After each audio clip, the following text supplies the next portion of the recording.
Hello hi good morning आप सभी को। और बिल्कुल आप स्वस्थ होंगे और अपनी पढ़ाई में लगे हुए होंगे। तो आप सभी का आपके अपने चैनल पर स्वागत भी है। छोटा सा अपना प्लेटफॉर्म है 7-11 स्टडी यूट्यूब के नाम से। तो आज हम जो चर्चा करने वाले हैं वो आपका स्टैटिक्स का जो पेपर था उसमें से जो हिस्ट्री के क्वेश्चन थे पीछे से वो बचे हुए थे। लगभग 10-20 क्वेश्चन है, लेकिन ये सवाल बड़े अच्छे पूछे गए थे। वाकई में एक लेवल वाले सवाल भी मिलेंगे आपको, अच्छे सवाल इसमें देखने को मिलेंगे। तो चलो शुरू करते हैं। 131 से पहला सवाल है आपका, बड़वा यूप अभिलेख संबंधित है मौखरी वंश से, मौर्य वंश से, परमार वंश से और खिची वंश से। तो इसका जो आपका राइट आंसर हो जाएगा बिल्कुल ऑप्शन नंबर 1 आपका बिल्कुल राइट आंसर हो जाएगा। इनका जो संबंध है वो मौखरी वंश है। कहाँ से अभी? मौखरी वंश है। और ये कहाँ मिले थे? ये कोटा में मिले थे। कहाँ मिले थे? कोटा के अंदर। ठीक है, आपको याद रखना, कोटा के अंदर मिले थे। दूसरा क्वेश्चन आपके सामने अच्छे से देख सकते हो आप। निम्नांकित चौहान शासकों में से हर्षनाथ मंदिर का निर्माण किसने करवाया था? तो इसका जो निर्माण करवाया गया वो गुवक प्रथम के द्वारा करवाया गया था। किसके द्वारा भाई? गुवक प्रथम जो कि चौहान शासक था, इसके द्वारा इसका निर्माण करवाया गया था। आगे बढ़ते हैं। शासक पंजन देव या पंजवन निम्नलिखित में से किस राजवंश से संबंधित है? इसका जो संबंध है वो कच्छावा राजवंश है।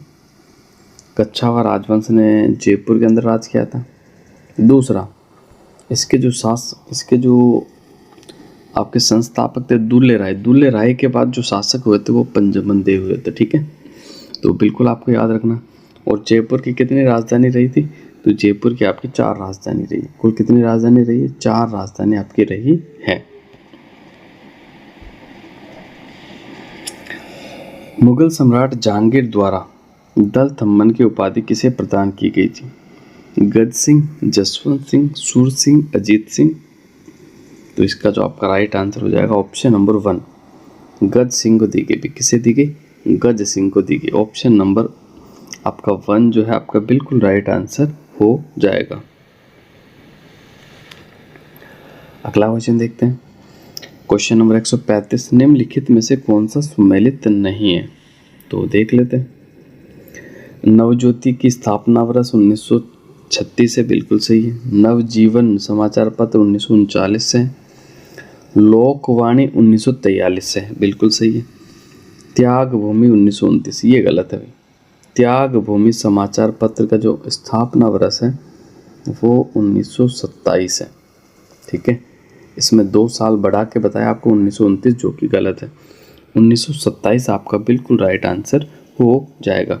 यानी इसका जो राइट आंसर ऑप्शन नंबर दे जो है आपका बिल्कुल राइट आंसर हो जाएगा, जो कि 4 में आपको दिया हुआ है। बढ़ते हैं आगे। निम्नलिखित में से कौन बीकानेर प्रजामंडल आंदोलन से संबंधित थे? मग्गाराम वेद भी थे, भिक्षालाल बोहरा भी थे, लक्ष्मण दास स्वामी भी थे। यानी तीनों ही थे, इन तीनों का संबंध था। तो ऑप्शन नंबर 4 आपका बिल्कुल राइट आंसर हो जाएगा। बीकानेर प्रजामंडल की स्थापना कब हुई? ये कमेंट करके आप ज़रूर बताना मुझे। बहुत आसान सवाल है, ज़्यादा हार्ड नहीं है, आसानी से बता सकते हो आप अगर तैयारी कर रहे हो तो। प्राग ऐतिहासिक स्थल बागोर का सर्वप्रथम उत्खनन किसके निर्देशन में किया गया था?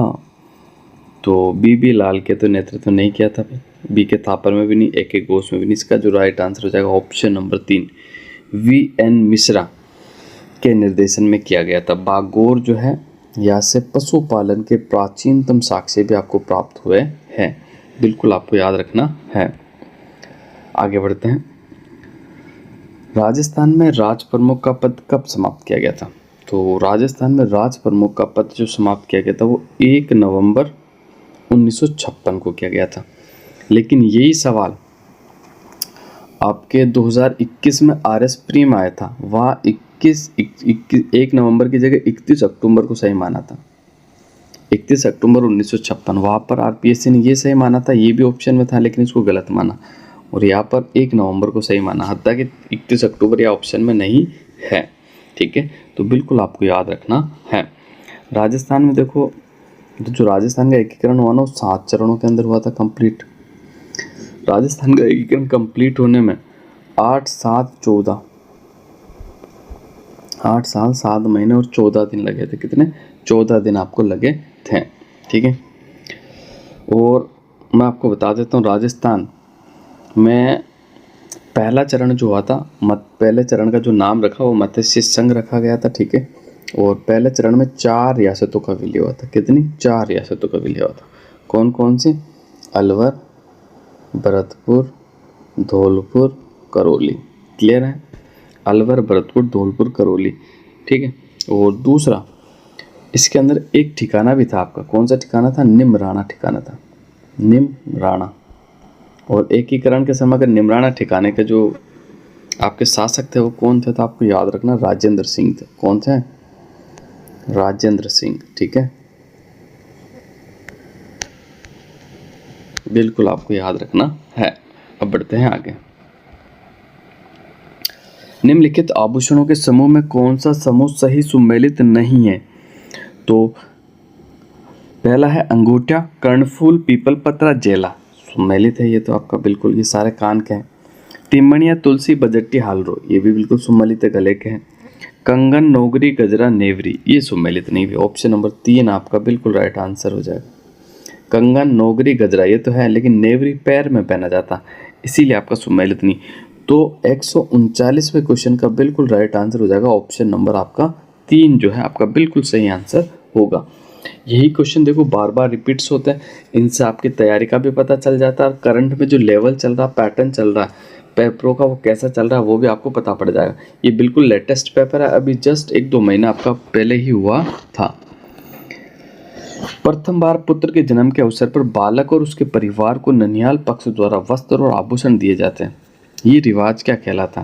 तो इसे जामना कहा जाता है। क्या कहा जाता? जामना। ऑप्शन नंबर 1 जो है आपका बिल्कुल राइट आंसर हो जाएगा। ऑप्शन नंबर 1 जो है आपका बिल्कुल सही आंसर होगा। क्लियर है? देखो जुआरी किसे कहा जाता है राजस्थान में? वैसे तो आप सब समझदार होंगे कि जुआरी किसे कहा जाता है। ये जुआरी क्या होती है मुझे कमेंट करके जरूर बताना, जुआरी क्या होती है। ठीक है, सवाल बन सकता है इसलिए मैंने आपसे पूछा है। अगला सवाल है, निम्न में से कौन सा मेला सही सुमेलित नहीं है? कैला देवी का मेला करौली में लगता है, बिल्कुल सही सुमेलित है। कपिल मुनि का मेला कोटा में नहीं लगता, यही सुमेलित नहीं हुई। कपिल मुनि का मेला तो आपके कोलायत में लगता, कोलायत बीकानेर। कहाँ लगता है? कोलायत बीकानेर में लगता है। तो ऑप्शन नंबर 2 जो है इसका बिल्कुल राइट आंसर हो जाएगा। भरतरी का मेला अलवर में लगता है, बिल्कुल सही। शीतला माता का मेला चाकसू में लगता है, जस्ट अभी निकला है। शीतला माता का मेला कब लगता है? चैत्र कृष्ण अष्टमी को लगता है, बिल्कुल आपको याद रखना। सप्तमी अष्टमी को लगता है, वैसे अष्टमी बिल्कुल पेपर में छपा हुआ अष्टमी को सही माना है, तो अष्टमी आप याद कर लेना। आगे बढ़ते हैं। धाराधार गढ़ दुर्ग कहाँ स्थित है? तो धाराधार गढ़ जो दुर्ग स्थित है वो चौमू में स्थित है। और चौमू जो है वो जयपुर ग्रामीण में किस जिले में शामिल है? जयपुर ग्रामीण जिले में शामिल है।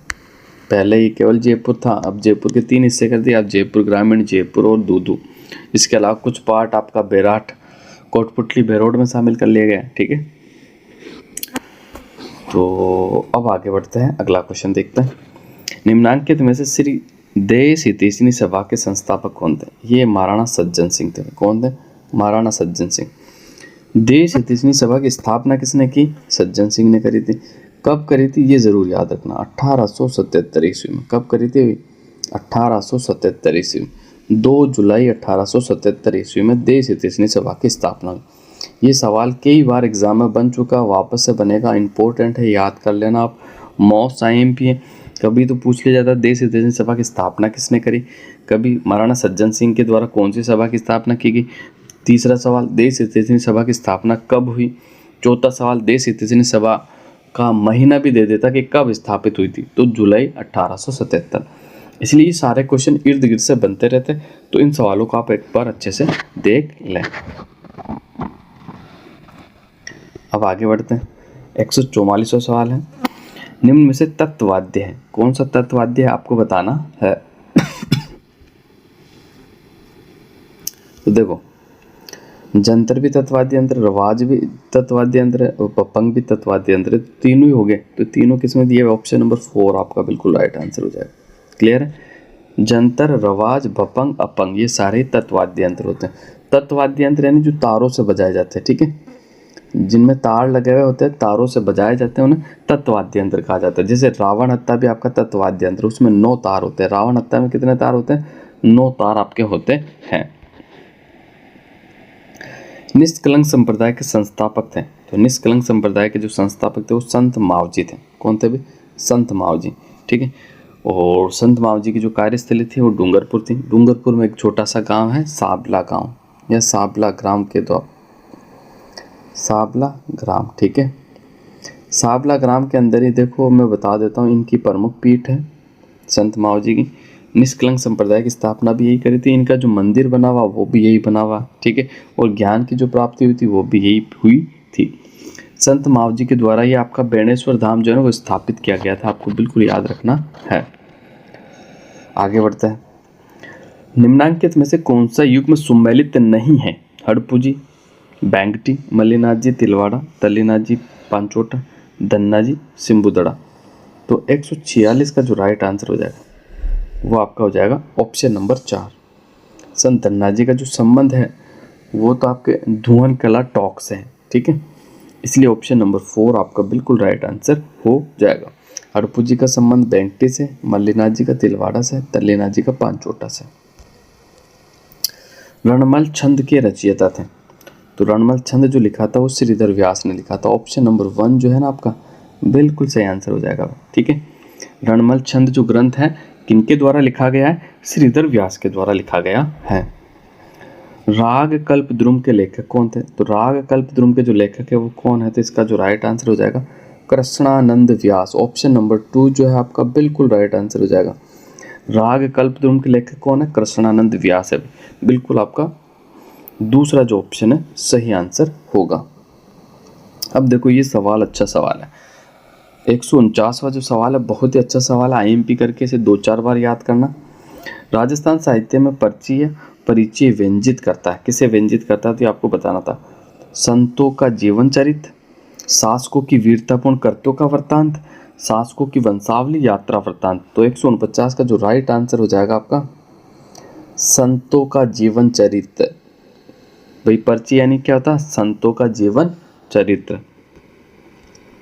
आगे बढ़ते हैं, आखिरी सवाल आज का है, फिर अगले पेपर और नए पेपर के साथ वापस रूबरू होंगे अपन। तो आखिरी सवाल देख लेते हैं पहले। आदमकद व्यक्ति चित्रों के चित्रण के लिए प्रसिद्ध चित्रकार कौन है? तो प्रसिद्ध चित्रकार जो है वो साहिब राम है। कौन है भाई? साहिब राम। ऑप्शन नंबर 3 जो है आपका बिल्कुल राइट आंसर हो जाएगा। क्लियर है? तो आज के लिए बस इतना ही। क्लास को आप शेयर भी करें और चैनल को सब्सक्राइब भी करें। मिलते हैं अगली क्लास में। तो आप सभी साथियों का धन्यवाद।